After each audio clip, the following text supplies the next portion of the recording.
महाराज भर्तरी जी ने मन को खोजा, मन की बात कि ये क्या चाहता है। सुंदर स्त्री का भोग, ऐलान कर दिया कि विश्व की कोई सुंदरी मैं उसे वर्ण करना चाहता हूँ, मेरे सामने आए।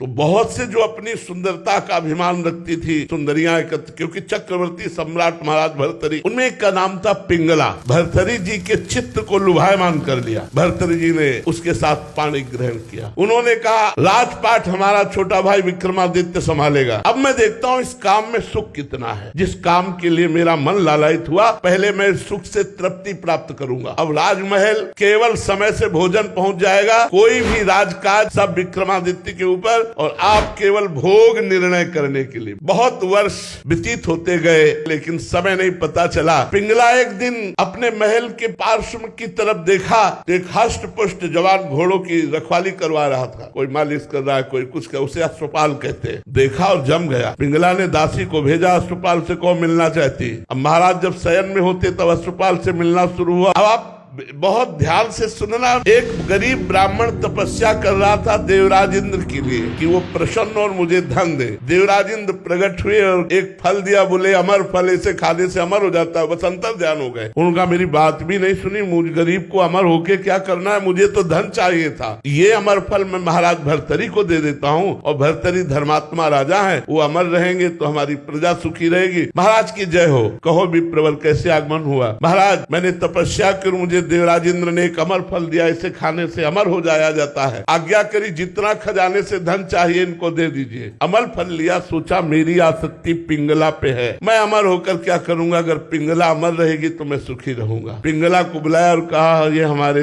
देश के विप्र की तपस्या का फल है, आप इसे पा लीजिए, अमर हो जाएंगे। पिंगला ने सोचा मैं अमर होकर क्या करूंगी, यदि अश्वपाल जीवित रहा, अमर रहा, तो मुझे सुख मिलता रहेगा। उसने अश्वपाल को दे दिया। अश्वपाल का संबंध था राजा की नर्तकी से। उन्होंने सोचा अगर ये नर्तकी जीवित रही, अमर रही, तो मैं सुखी बना रहूंगा। उन्होंने नर्तकी को दे दिया। नर्तकी ने विचार किया मैं जिस राजा के दरबार की नर्तकी, वो राजा अमर हो तो अच्छा है। वो अमर फल फिर भर्तरी जी के पास पहुंच गया। भर्तरी जी महाराज के पास जब अमर फल पहुंचा तो उन्होंने वैश्या से कहा क्योरी विप्र अमर फल लाया तो समझ में आया तपस्या करके लाया, तू कहां से लाई। वो तो कांप गई। तो उनका महाराज आपके महल के पीछे जो अश्वपाल ने मुझे दिया। जाओ। अश्वपाल को बुलाया सभा में और कहा बोल ये अमर फल कहाँ से मिला। होश उड़ गए। महाराज जीवन दान हो तो सत्य बोलूं। हाँ जाओ, माफ किया। महाराज आपकी रानी पिंगला ने दिया। पिंगला को बुलाया और कहा क्योरी चक्रवर्ती सम्राट मुझ भर्तरी से तुझे तृप्ति नहीं हुई, धिक्कार है इस काम को। और उतारा मुकुट और रख दिया और सदा सदा के लिए बनवासी बन गए अतृप्त होकर।